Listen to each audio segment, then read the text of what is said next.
Phinde ke sinibingelele ke umhlaba wonke eMzansi naphesheya overseas ke siyi-channel eniyazi kahle ke edumile umhlaba wonke ke izwi lesintu. Lona obingelelayo ke uXolani ke umfo wambatha njengoba nazi ke mbukeli ke sicela ukuthi ke ugqugqumeze ukuthi ungakhohlwa ke ukusubscribe, ukulike, ukucomment, ukushare njengoba wazi ukuthi ke kukusiza ukuthi ke masiphosa amanye ama-episode ukwazi ukuthi kutshele ukuthi ke sesifakile episode kokusiza kakhulu lokho. Sibonge nje kakhulu futhi ithuba lokuthi siyabona ukuthi umsebenzi uyahamba, niya-subscribe, niya-like, niya-comment. Sixolise kakhulu futhi nakulaba okungazwakali kahle kubo masikhuluma la noma esingakwenzi abakufisayo. Ngeke sikwenze konke ngesikhathi esisodwa kodwa kancane kancane sizoyincenga nje ngonyawo lonwabo kodwa siyayibonga support yenu kakhulu babukeli bezwi lesintu. Niqhubeke njalo nisupporte nina yini abelungu bethu asilutho ngaphandle kwenu. Siyabonga kakhulu. Namhlanje ke siphethe nangu ke umama esithe asifike kuyimpela qathatha emzini wakhe njengoba ade sibhalelile ama voice note akhe emaningi ku WhatsApp nabanye bayabhala sizomsiza ngawani nibaningi lana ke sifike qathatha emzini kamama ozocela kini sizwe sonke umhlaba wonke phesheya kwelwandle kuphi nakuphi nase South Africa yonkana phansi naphezulu uzonxusa ngomoya wakhe omuhle wesonto uzonxenxa uzonicela ukuthi ngicela nimsize esimena akabhekene naso esinzima ngempela esidinga ukuthi axhaswe noma ngabe umuphi umbukelo oyibukelayo noma ngabe umuphi umbukelo efika kuye le podcast yezwi lesintu kepha siyacela ukuthi afake isandla ekutheni umama amsize kancane kancane siyoze sinqobe masibamsene. Ngisacela ukuthi ke umama ngimamukele ke bese nethulela inkulumo nosiza akeze ngalo okumele ukuthi azonicela ukuthi nimsize ngalo ke. Sanibona mama ninjani mama? Ngiyaphila ninjani? Siyaphila nathi mama siyaphila kakhulu sikubingelele sikwamukele ohlelweni lethu ke izwi lesintu ke lana ke njengoba usibhalelile ukuthi ufuna ukuzokhuluma ngosizi lakho nento ephathelene nomndeni wakho sisacela ukuthi mhlambe kafushane nje ngiqale ngazi ukuthi umama ubani owakabani ubuya kuphi nendawo. Mina nguntomgayise ngakwaNtuli eNhlabamkhosi enquthu. Okay. So uMaNtuli umama. Yebo. Okay, siyabonga kakhulu ma. Kakhulukazi ke njengoba ke umbukele ebhekile lana ke sebazi ukuthi umama uNtomgayise eNtuli enquthu eNhlabamkhosi eKZN. Yebo. Yebo. Oh mama mhlambe udaba lakho zengalo. Ngoba sibonile impela uyabhala ama voice note yakhe bemaningi sayisa decide ukuthi ke sikuthathe ohlulweni labantu ade bebhalile lapha ku WhatsApp ukuthi ake sikunyomule siza ukuthi umama uthini. Sacela ukuthi mhlambe ukwazi ukuthi usichazele kuze nombukelo obhekile azi ukuthi yini leyo zengayo nofuna ukukusiza bese kusiza. Sacela ukuthi uze nodaba lakho mama oze ngalo ke la.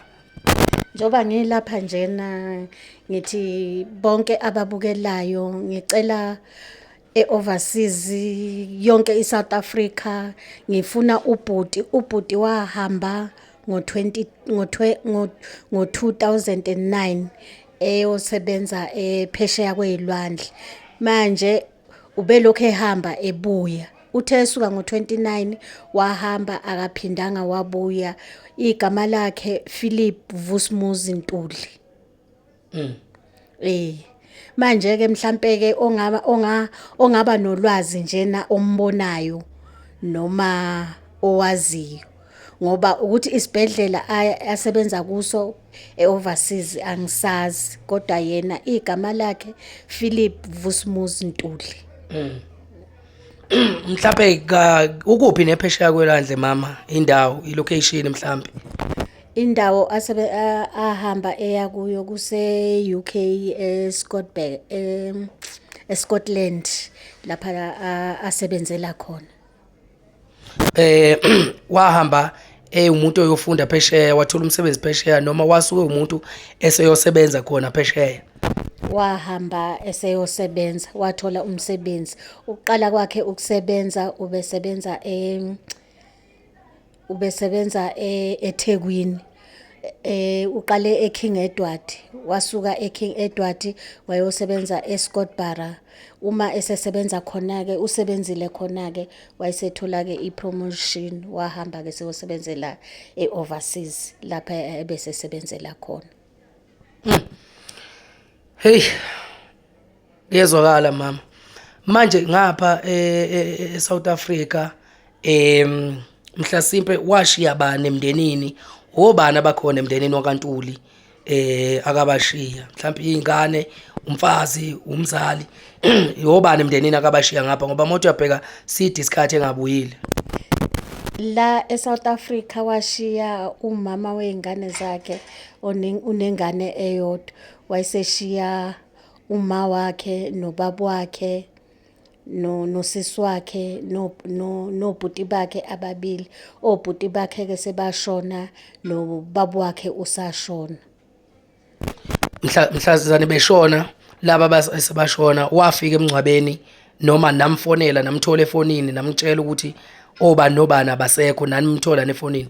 Yebo, ubetholakala efonini ngoba ubefona abuze uma kukhona okwenzekayo, uyafona abuze ukuthi ke hawu ngizwa kuthiwa, bese ke ngimtshele-ke ngoba isikhathi esiningi uvama ukufonela efonini yami bese ngiyamtshela ukuthi ke ehene kunjalo.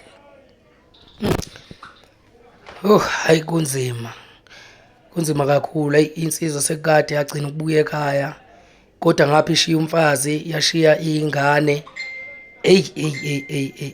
Kangangokuba nomama ngithi usekhona ekhaya. Yebo, umama usekhona. Ungakanani nje ukukhula manje uma wakhe umzala usekhulile noma kusewu? Uma wakhe usekhulile, kunini naye ezama emfuna. Uyamfuna uma wakhe ekhaya. Akamtholi naye efonini manje. Akatholakali efonini. Nigcine nixhumana naye efonini? Efonini ngicine ukuxhumana naye ngoJanuary 22. Wangifonela lapho ngamthola sakhuluma. January this year. This year sagcina ke lapho ke wathi uzobuya kimi, akazange ke sabuya ke. Kodwa yena kuyatshengisa ukuthi umuntu osaphila ngale phesheya, hayi ukuthi umuntu ongasekho uma ukuthi nisaxhumana naye. Yebo, uyaphila yena, umuntu osaphila ngoba siyaxhumana naye. And okunye ake aweka amahemhem mhlawumbe ke enaweza ukuthi mhlawumbe uganiwe phesheya noma kwenzakalani mhlawumbe nje. Hayi angaze ngizwe lutho ngoba naye akasho lutho noma efona. Uvesane nje akasho noma uganiwe noma kwenzakalani, akakhulumi lutho nje.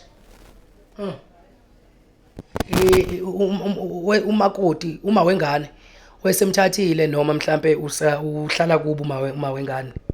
Uma wengane uhlala kupho, wayengakamthathi kodwa khona wayeselobolile noma wayengakaqedi ukulobola kodwa wahamba wayolobola. So noma wengane kusho ukuthi vele obvious wagcina emuva on uqhubeka nempilo noma umlindile? Angazi-ke lapho-ke noma usamlindile noma uqhubekile nempilo, angazi. Hey kunzima, sinzima kakhulu isitori sakho mama, ngifuna uqamba manga